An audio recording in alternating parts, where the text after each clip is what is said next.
Lung 3 is located on your upper arm. To find lung 3, find the bottom of your armpit, which is right over here. Now to find point that is the width of 4 fingers below that, right here. Now, you're going to be on your biceps muscle. Come around the bicep muscle till you're in a little groove or depression between the biceps muscle and the bone of your upper arm.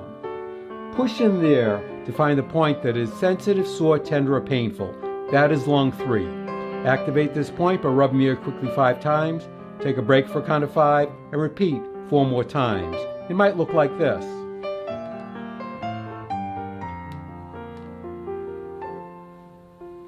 Or if you have a SHIN, which is an acupressure instrument, it might look like this.